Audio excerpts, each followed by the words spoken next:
Hello good morning friends. ഇന്നത്തെ ചമ്മന്തിപ്പൂവിൻ്റെ കഥ കേൾക്കണ്ടേ? അപ്പോൾ ആദ്യമായിട്ട് ഞാൻ പറയാം, എൻ്റെ വീഡിയോ സ്കിപ്പ് ചെയ്യാതെ എല്ലാവരും ഒന്ന് കാണണേ, എൻ്റെ ചാനലൊന്ന് ലൈക്ക് ചെയ്യണേ, ഷെയർ ചെയ്യണേ, സബ്സ്ക്രൈബ് ചെയ്യണേ, എന്നെ സപ്പോർട്ട് ചെയ്യണേ. ഇന്നത്തെ ചമ്മന്തിപ്പൂവിൽ അങ്ങനെ Chandramati music school dance school തുടങ്ങുവാനുള്ള പ്ലാനിങ് ആണ്. അതിന് ചുക്കാൻ പിടിച്ചൊക്കെ ധാരാളം ശ്രുതിയാണ്. അപ്പോൾ ചന്ദ്രമതി പിന്നെ അതിൻ്റെ സ്വപ്ന ലോകത്താണ്. രേവതി നോക്കുമ്പോൾ സ്റ്റെപ്പ് എടുക്കണോ ഒക്കെ ചെയ്യാണ്. അപ്പോൾ അങ്ങനെ അത് കഴിഞ്ഞിട്ട് വീട്ടിൽ ചന്ദ്രമതിയുടെ ഫോട്ടോസും അരങ്ങേറ്റം വീഡിയോയും, അതായത് ഡാൻസിൻ്റെ വീഡിയോയൊക്കെ എടുക്കാനുള്ള സെറ്റപ്പാണ്. അപ്പോൾ രവീന്ദ്രൻ എന്താ സംഭവം മനസ്സിലായില്ല, സച്ചിക്ക് മനസ്സിലായില്ല. അപ്പോൾ എന്താ ചോദിക്കുമ്പോൾ പറയണേ, ഞാൻ ഡാൻസ് സ്കൂൾ തുടങ്ങാൻ പോവുകയാണെന്ന് പറയുന്നത് ചന്ദ്രമതി.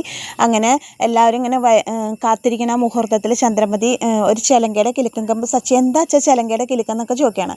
അപ്പം നല്ല മോനെ, കാലം പോയ പോക്കാം മോനെ, പലതും കാണേണ്ടി വരും എന്നൊക്കെ പറഞ്ഞിട്ട് രവീന്ദ്രൻ നെഞ്ചു തിരുമ്പിക്കുകയാണ്. അങ്ങനെ അവർ നോക്കുന്ന സമയത്ത് ചന്ദ്രമതി ഡ്രസ്സ് ചെയ്ത് ഒരു ഡാൻസ് ടീച്ചറുടെ വേഷത്തിൽ അങ്ങനെ ഇറങ്ങുകയാണ്. അപ്പോൾ വർഷയുണ്ട്, ശ്രുതിയുണ്ട്, രേവതിയുണ്ട്, ശ്രീകാന്ത് ഉണ്ട്, ശ്രുതിയുണ്ട്, എല്ലാവരും ഉണ്ട്.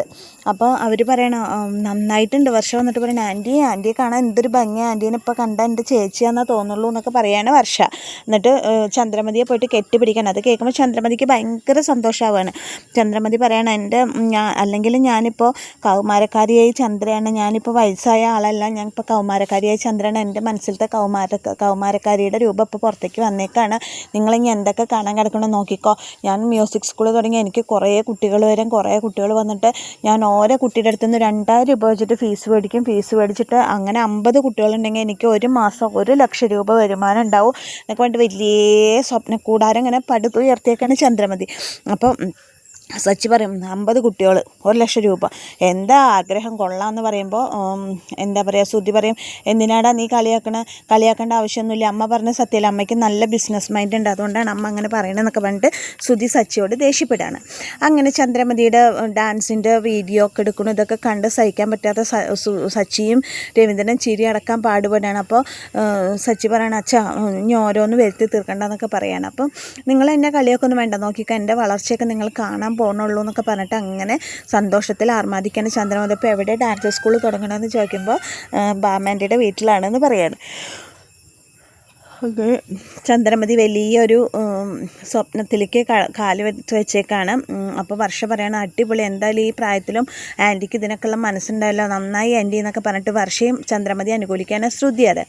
അപ്പോൾ അങ്ങനെ മ്യൂസിക് സ്കൂളിൻ്റെ ഉദ്ഘാടനമൊക്കെ തുടങ്ങാറായി. എല്ലായിടത്തും ഫ്ലക്സും ബാനറൊക്കെ വെച്ച് മ്യൂസിക് സ്കൂൾ സ്റ്റാർട്ട് ചെയ്യുകയാണ്. മ്യൂസിക് സ്കൂളിൻ്റെ ഉദ്ഘാടനമാണ്.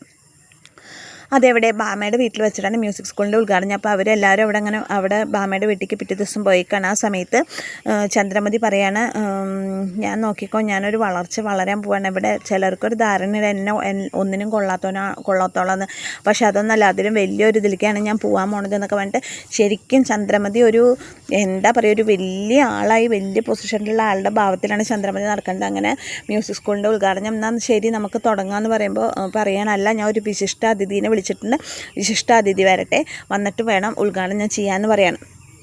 ഈ സമയത്ത് നമ്മുടെ വിശിഷ്ടാതിഥി ആരാന്ന് നമുക്ക് ആർക്കും അറിയില്ലല്ലോ. അപ്പോൾ ചോദിക്കുക, ആരാ ആൻറ്റിയുടെ കൂടെ ഡാൻസ് പഠിച്ച ആരെങ്കിലും ആണോ ചോദിച്ചപ്പോൾ എൻ്റെ കൂടെ ഡാൻസ് പഠിച്ചവരൊക്കെ ഇപ്പോൾ വലിയ നിലയിലാണ്, അവരൊന്നുമില്ലത് വേറൊരാളാന്ന് പറയുന്ന സമയത്ത് വലത് കാല് വെച്ച് കയറി വരുന്നത് ആരാന്നറിയോ?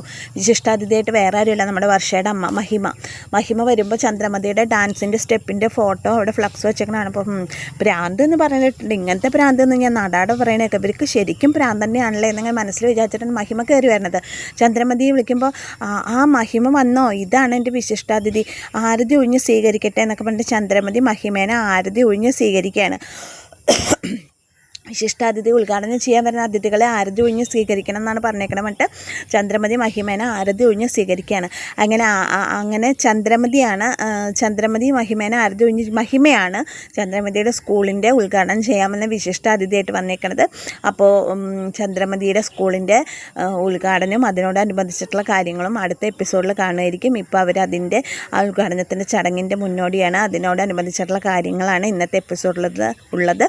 അപ്പോൾ എൻ്റെ കഥ കേട്ട് ഇഷ്ടമായി കൂട്ടുകാരെ, എന്നത്തെയും പോലെ തന്നെ ഞാൻ വീണ്ടും പറയുന്നു, എൻ്റെ ചാനലൊന്ന് ലൈക്ക് ചെയ്യണേ, ഷെയർ ചെയ്യണേ, സബ്സ്ക്രൈബ് ചെയ്യണേ, ബെൽ ബട്ടൺ ഒന്ന് ഞെക്കണേ. അതിൽ നിങ്ങൾക്ക് ഞാൻ ഇടുന്ന നല്ല വീഡിയോസും വരും.